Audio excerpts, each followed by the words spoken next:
میں نے دو تین روز پہلے ایک ویلاگ میں گزارش کی تھی کہ ہم نکل سکتے ہیں ان سارے بحرانوں سے اگر ہماری حکومت، ہمارے ادارے اگر آنکھیں کھول لیں.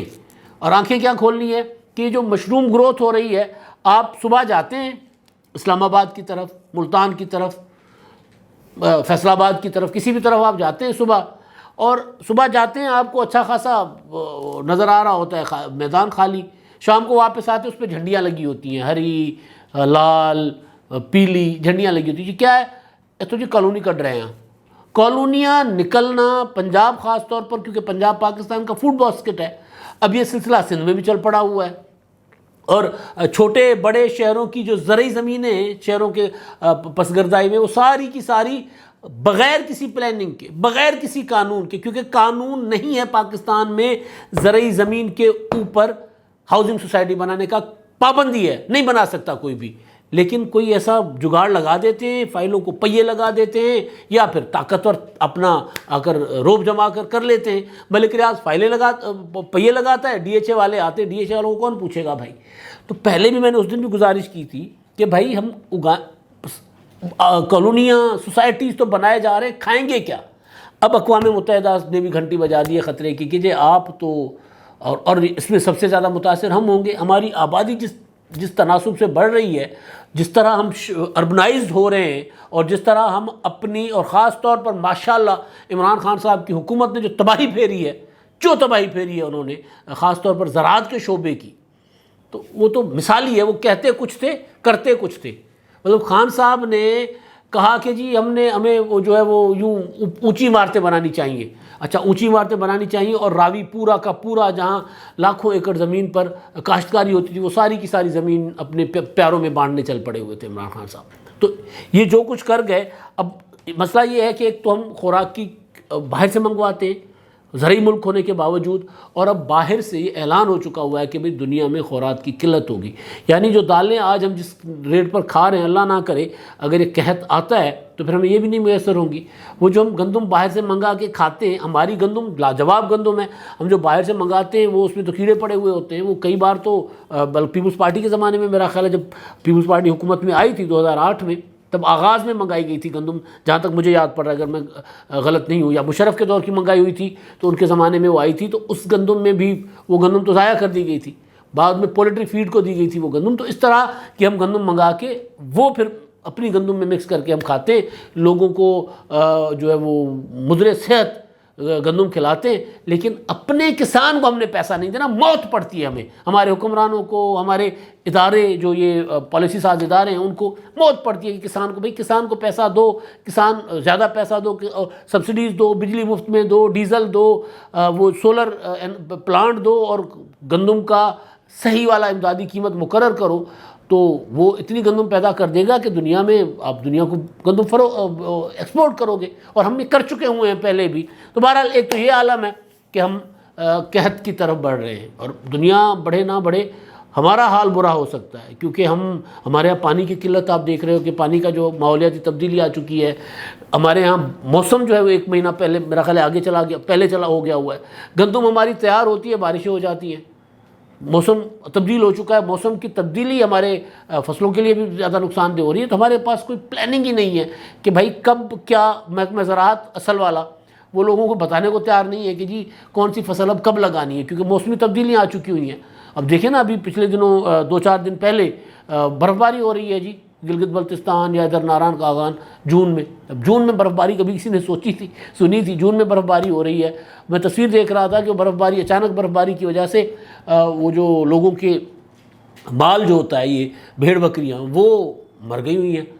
ظاہر ہے کسی کے تصور میں بھی نہیں تھا کہ اس موسم میں برف باری ہوگی. تو بہرحال ایک تو یہ معاملہ ہے. اب دوسرا معاملہ ہے جناب پرویز الہی صاحب اور عمران خان صاحب کے جو ساتھی عمران خان صاحب کا ساتھ چھوڑنے کا اعلان کر چکے ہوئے ہیں، اور وہ شہباز شریف صاحب کی طرف دیکھ رہے ہیں. ان کے دروازے پر انہوں نے عرضی رکھ دی ہوئی ہے. دروازے پر جا کر پریکٹیکلی یہ تو نہیں ہے کہ ماڈل ٹاؤن میں جا کر یا وزیر اعظم ہاؤس میں جا کر بیٹھ گئے یا رائے بنٹ جا کر بیٹھ گئے. رائے بنٹ شہباز شریف خود بھی نہیں جاتے، بہت کم جاتے ہیں، تو ماڈل ٹاؤن میں رہتے یا وزیر اعظم ہاؤس میں. تو یا ڈیفینس میں کبھی کبھی رہا کرتے تھے. تو یوں نہیں ہے کہ وہ جا کر وہاں پر آلتی پالتی مار کے بیٹھ گئے، نہیں، ایسا نہیں ہے. لیکن انہوں نے ایک عرضی ڈال دی ہے کہ عمران خان صاحب کون تھے؟ میں آپ حکم کریں میں آپ کے ساتھ، تو وہ اس پر میں بعد میں آتا ہوں. پہلے جو پرویز الہی صاحب وہ جس طاقت پر ناچ رہے تھے نا، جس طاقت پر انہوں نے پنجاب کو بحران میں مبتلا کیا، جس زوم میں تھے وہ ختم کر دیا گیا، ان کا ڈنگ نکال دیا گیا ہے. پرویز الہی صاحب معذرت کے ساتھ پنجاب کے لیے انہوں نے کانٹے بوئے ہیں. پرویز الہی صاحب کی جو مشرف کے زمانے میں پنجاب کی خدمت ہے وہ ایک الگ بات ہے کہ وہ ایک عامر کے ساتھ تھے، آئین کے خلاف جا کر وہ مینار پاکستان پر کھڑے ہو کر کہتے تھے کہ ہم پرویز مشرف کو 10 بار وردی میں منتخب کروائیں گے، اور آج پرویز مشرف صاحب کو دبئی جا کر ان کی عیادت کرنے کو تیار نہیں ہے. یہ وقت کی بات ہوتی ہے. لیکن بہرحال تو پرویز الہی صاحب نے مشرف کے اس دور میں پنجاب کی جو خدمت کی، ہمیشہ ہم نے اس کی تعریف کی، ہمیشہ. ریسکیو 1122، ہسپتالوں میں فری علاج، تعلیم کے شعبے میں پنجابی زبان کی خدمت کی، پنجاب کے کلچر کی خدمت کی، پنجاب کے کلچر کو پروموٹ کیا، اچھی سڑکیں، منڈی سے فارم تک یعنی کھیت تک سڑکیں، بہت ایک جو ترقی پرویز الہی صاحب کے زمانے میں ہوئی ہے وہ اس سے پہلے اور اس کے بعد نہیں ہوئی. کیونکہ پیسہ بہت دے رہے تھے مشرف صاحب، اس میں تو کوئی شک نہیں ہے، لیکن پیسہ تو عثمان بزدار کے پاس بھی عمران خان صاحب کا بہت تھا. لیکن بہرحال پرویز الہی صاحب کے اس دور کو تو یاد کر کے ہم کہتے ہیں جی بہت اچھا کام تھا. ٹریفک وارڈن، ٹریفک کنٹرول کرنا، سارا کچھ. تو پرویز الہی صاحب کا ایک وہ دور تھا، اور ایک یہ چند مہینے پرویز الہی صاحب کے کردار کے بہت گندے، بہت گندا کردار. انہوں نے جس طاقت کے بل پر وہ یہ سارا کچھ کر رہے تھے، وہ سمجھ رہے تھے کہ ان کو کوئی پوچھے گا نہیں. انہوں نے جو قانون بنا دیا وہ تبدیل نہیں ہوگا، ہو گیا تبدیل. اب پرویز الہی صاحب کو، کیونکہ ان کے جو فرنٹ مین تھے جن کے متعلق الزامات ہیں کہ پنجاب اسمبلی کی جو بلڈنگ تھی اس میں انہوں نے کمیشن لیا، پرویز الہی صاحب کے فرنٹ مین کے طور پر کام کرتے تھے، ان پر منی لانڈرنگ کے مقدمے میں وہ ہے اپنا فریق کیا ہوتا ہے شریک ملزم محمد خان بھٹی صاحب. اور ان کے اوپر پھر یہ جو پنجاب اسمبلی میں 16 اپریل سے پہلے اور 16 اپریل کو جس طرح گنڈوں کو اندر داخل کر کے مارکوٹائی کروائی گئی تھی. عدالت کا حکم تھا، عدالت نے کہا تھا لاہور ہائی کورٹ نے کہ جی اپنے انتخابات کروانے ہیں چیف سیکرٹری اور آئی جی کو، اور انہوں نے عدالت کے حکم پر عمل کرتے ہوئے انتخابات کے لیے طاقت کا استعمال تو نہیں کیا، لیکن بہرحال وہ انتخابات کا پروسیجر جو ہے وہ انہوں نے وہاں پر مکمل کروایا. وزیر اعلیٰ حمزہ شہباز صاحب منتخب ہو گئے. تو اس میں بھی وہ ایف آئی آر میں ملوث ہیں، ان کے خلاف قلعہ گجر سنگھ پر کچھ ایف آئی آرز ہیں، محمد خان بھٹی ہو گئے، عنایت اللہ لکھ ہو گئے. یہ دونوں، اب وہ ٹھیک ہے یا غلط ہے لیکن یہ الزامات ہیں ان کے اوپر. یہ اس طرح پرویز الہی صاحب کے فرنٹ مین تھے یا نہیں تھے، لیکن اب کہا جا رہا ہے کہ وہ لاپتہ ہیں، وہ نظر نہیں آ رہے. کچھ لوگ کہہ رہے ہیں مفرور ہو گئے، ملک سے باہر چلے گئے، کچھ لوگ کہہ رہے ہیں غائب ہو گئے. کوئی پتہ نہیں، گرفتار بھی ہو سکتے ہیں بھائی، ہو سکتا ہے کسی نے اٹھا بھی لیا ہو. تو پرویز الہی صاحب کا جو معاملہ تھا جس پر یہ اچھل رہے تھے، جس رسی پر، وہ کاٹ دی گئی ہے پرویز الہی صاحب کی. وہ تھی استحقاق کا قانون. پرویز الہی صاحب نے عمران خان صاحب کو اور عثمان بزدار کو ہاتھ میں رکھنے کے لیے خاموشی سے قانون منظور کروا لیا تھا. اور اس وقت اپوزیشن جو تھی، حمزہ شہباز صاحب وہ تو تھے اس پہ کیا ہوتا ہے وہ پروڈکشن آرڈر کی مار تھے.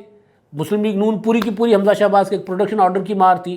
تو پرویز الہی صاحب اپوزیشن کے ساتھ، یعنی آج جن کو وہ کوشش کرتے ہیں کہ کسی طرح ان کی ٹانگیں کاٹ دوں، ان کے ساتھ مل کر عثمان بزدار کی ٹانگیں کاٹ رہے ہوتے تھے. یعنی جن کے ساتھ تھے ان کے پیٹھ میں چرا گھونپ رہے ہوتے تھے. وہ بھی بڑا شاندار کردار ہے، کیونکہ بہت سی چیزوں کا ہمیں پتہ ہے، بہت سی چیزیں فرسٹ ہینڈ انفارمیشن جو ہوتی ہے نا، وہ کس ممبر کو کہتے تھے کہ اب آپ نے یہ کام کرنا ہے ایوان میں، پھر دیکھنا میں حکومت کی کیسی واٹ لگاتا ہوں، اس طرح بھائی بن کر کہ کیا میں ان کو دن میں تارے دکھاتا ہوں ایوان میں، یہ سیدھے نہیں ہو رہے. جب پرویز الہی صاحب کو اپنا کہیں کوئی کام ان کا پھنس جاتا تھا تو پھر وہ اپوزیشن کے کسی ممبر کو فلور دے دیتے تھے اور پھر رولنگ دے دیتے تھے. اور رولنگ دینے کے بعد پھر حکومت پوری کی پوری راجہ بشارت گوڈوں میں بیٹھے ہوتے تھے، قدموں میں، کہ چل صاحب میں تو تاڑا بالا، میرا تو خیال کرو. یہ پریکٹیکل ایسا ہوتا تھا.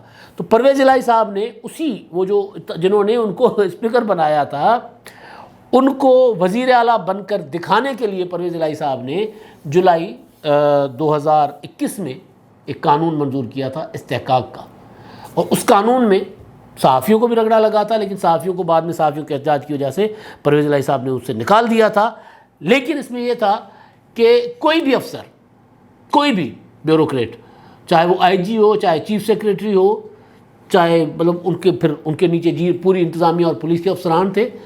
کوئی بھی ممبر آئے گا اور کہے گا کہ جی میرا استحقاق مجروح ہوا ہے، میں ان کے دفتر گیا ہوں، انہوں نے مجھے دفتر سے نکال دیا ہے، میں ان کے دفتر گیا ہوں، انہوں نے میری بات نہیں سنی. استحقاق کا قانون پہلے موجود تھا، اس کو انہوں نے اس میں اپنے پاس عدالتی اختیارات لے لیے خود پرویز الہی صاحب نے.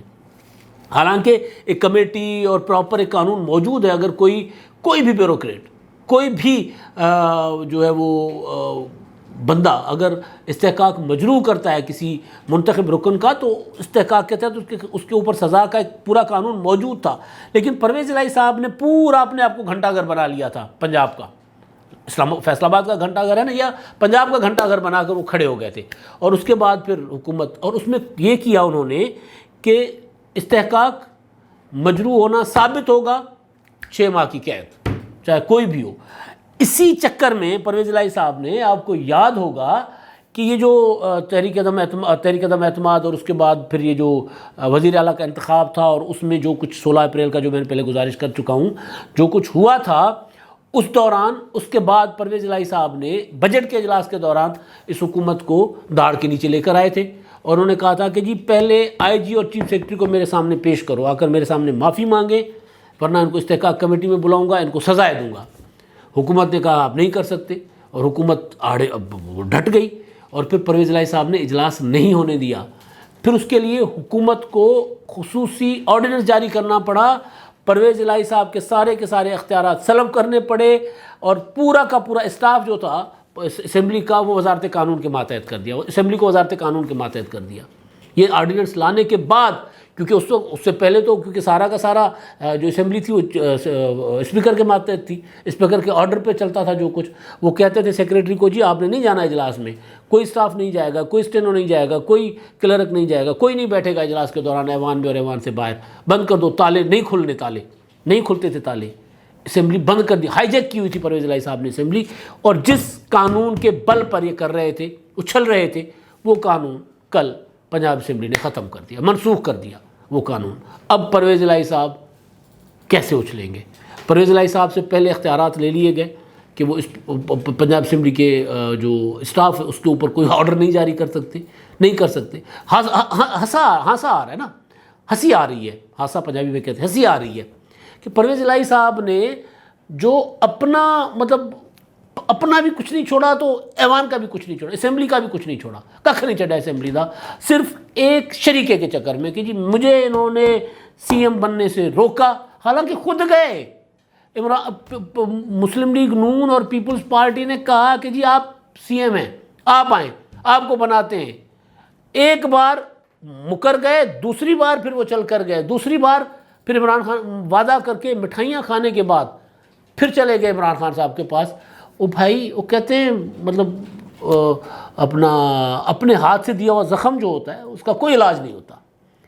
سندھی کی کہاوت ہے، اس کا کوئی علاج نہیں ہوتا اپنے ہاتھ سے. یا پھر وہ پنجابی کہندے نے جڑیاں ہتھاں نال دتیاں دنداں دے نال کھولنیاں پیندیاں نے، اور پھر دند بھی ٹوٹ جاندے نے. پرویز الہی صاحب کے دانت ٹوٹ گئے، دانت نکال دیے پرویز الہی صاحب کے اسمبلی نے، صرف اس چکر میں کہ یار مجھے وزیر اعلیٰ نہیں بننے دیا، اب میں صوبے کا ککھ نہیں چھوڑوں گا، اور ککھ نہیں چھوڑا. اب تو حمزہ شہباز بھی کہہ رہے ہیں کہ جی پنجاب میں آئینی بحران ہے. تو بہرحال وہ جس ہتھیار سے شکار کر رہے تھے پنجاب کا، میں پنجاب حکومت کی بات نہیں کر رہا، حکومت آنی جانی ہوتی ہے، کوئی اتنا بڑا مسئلہ نہیں ہوتا. جس ہتھیار سے پنجاب کا 12 کروڑ تو 2017 کے مطابق ہے نا، میرا حساب کتاب ہے کہ پنجاب کوئی 14 سے 16 کروڑ کے قریب ہو چکا ہوگا آبادی. تو اتنے بڑے صوبے کا جس ہتھیار سے وہ کرنا چاہ رہے تھے قتل، وہ ہتھیار چھین لیا گیا پرویز الہی سے. اب پھر ان کے قریبی ساتھی بھی ان کو دوڑ لگا کر ادھر ادھر ہو گئے. قریبی ساتھی تو عمران خان صاحب کے بھی ادھر ادھر ہو رہے ہیں. سیاسی ساتھی وہ تو ہوتے ہیں، وہ ہوتے ہی پاکستان میں کہا جاتا ہے. مطلب فواد چودھری صاحب کا دیکھ لینا، فواد چودھری صاحب پیپلز پارٹی میں تھے، مشرف کے ساتھ چلے گئے، پھر پیپلز پارٹی میں واپس آئے، پھر عمران خان صاحب کے ساتھ چلے گئے. شاہ محمود قریشی صاحب نواز شریف کی گاڑی چلاتے تھے، لوگوں کو نئی نسل کو یاد نہیں ہوگا. شاہ محمود قریشی صاحب نواز شریف کے وزیر خزانہ تھے پنجاب میں، اور پھر شاہ محمود قریشی صاحب پیپلز پارٹی پنجاب کے صدر بنے، پیپلز پارٹی کے وزیر خارجہ بنے. پھر قریشی صاحب چلے گئے پی ٹی آئی میں، اور آج کل قریشی صاحب کی کوشش ہے کہ کسی طرح مسلم لیگ نون مجھے لے لے. اور فواد چودھری صاحب جو ہیں وہ پیپلز پارٹی کی طرف اشارے کے نائیوں میں رابطے میں ہیں پیپلز پارٹی کے ساتھ، لیکن ابھی ان کے لیے کوئی گرین سگنل نہیں ہے، ابھی ان کے دوستوں نے ان کا دروازہ بند رکھا ہوا ہے کہ نہیں۔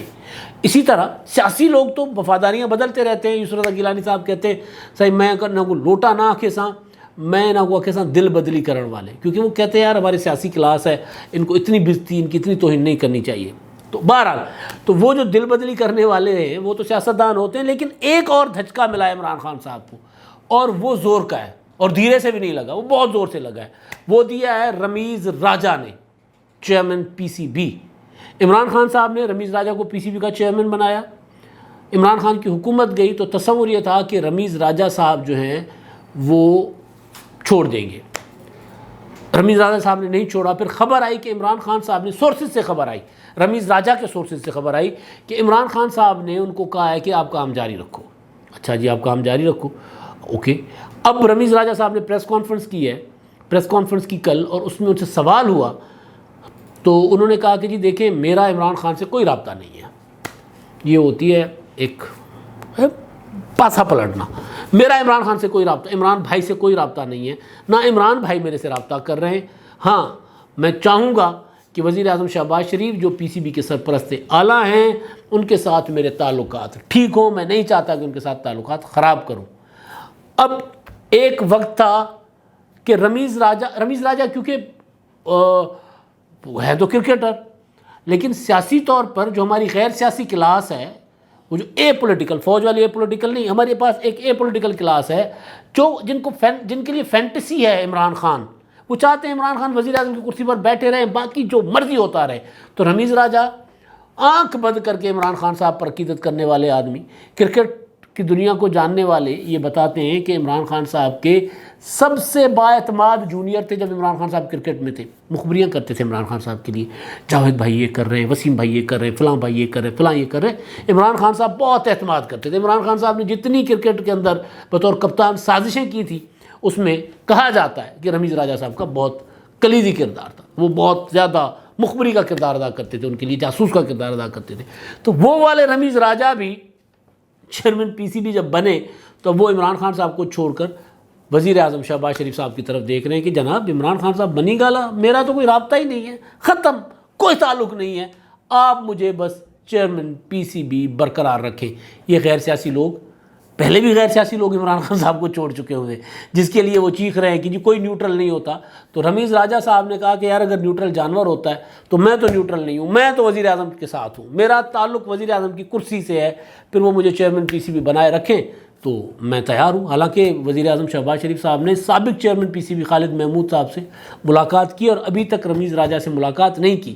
اور عمران خان صاحب کا ریکارڈ یہ تھا کہ عمران خان صاحب جب بنے تھے وزیر اعظم تو پہلے انہوں نے اپنے دوست وہ مانی، احسان مانی کو بنایا تھا چیئرمین پی سی بی آتے، اور اس کے بعد انہوں نے روزانہ دوسرے تیسرے دن کرکٹ کے اوپر بریفنگ میٹنگیں کیا کرتے تھے۔ اسی وجہ سے کرکٹ کا بیڑا غرق ہو گیا، جو وہ نجم سیٹھی کرکٹ ٹھیک کر کے گئے تھے، عمران خان صاحب نے وہ والی کرکٹ بھی خراب کر دی تھی۔ تو بہرحال خان صاحب کے لیے یہ صدمے کی بات ہوگی۔ خان صاحب انا پرست ہیں، آپ کو یاد ہوگا کچھ عرصہ پہلے وہ شاہد آفریدی صاحب نے جب یہ تحریک عدم اعتماد کا معاملہ چل رہا تھا، انہوں نے ایک واجبی سا ٹویٹ کیا تھا، واجبی سے مطلب واجب، ایک جائز سا، مناسب سا۔ انہوں نے کہا تھا کہ شکست اور جیت، ہار جیت گیم کا حصہ ہے، بندے کو باوقار طریقے سے شکست تسلیم کرنی چاہیے اور اس طرح رولا نہیں ڈالنا چاہیے۔ تو عمران خان صاحب نے خود بیٹھ کر ان کے خلاف ٹرولنگ کروائی تھی، خود بیٹھ کر، کیونکہ بنی گالا میں کچھ اپنے سورسز بھی بیٹھے ہوئے ہیں، کچھ اپنے دوست بھی بیٹھے ہوئے بتاتے ہیں کہ جی کیسے پروپیگنڈا آرگنائز ہوتا ہے، کیسے پروپیگنڈا وہ ہوتا ہے، ڈیزائن ہوتا ہے۔ تو وہ ڈیزائن کیا عمران خان صاحب نے پروپیگنڈا صرف اس وجہ سے کہ حالانکہ وہ بہت عزت کرتے تھے شاہد آفریدی عمران خان صاحب کی، یہ میرے اوپر تنقید کر رہا ہے، عمران خان کے اوپر تنقید کر رہا ہے۔ اور اب اگر رمیز راجہ نے عمران خان صاحب سے لا تعلقی کا اظہار کر دیا کہ جی عمران بھائی نے مجھ سے کوئی رابطہ نہیں کیا اور میرا بھی عمران بھائی سے کوئی رابطہ نہیں ہے، تو سوچے رمیز راجہ کے ساتھ کیا ہوگا۔ لیکن بہرحال ایک چیز ضرور ہے کہ خان صاحب کو پیغام چلا گیا ہے کہ بھائی آپ کے پرانے ساتھی بھی اب آپ کا ساتھ دینے کو تیار نہیں ہیں، سیاسی ہوں یا غیر سیاسی۔ اب تک کے لیے اتنا ہی، اللہ حافظ۔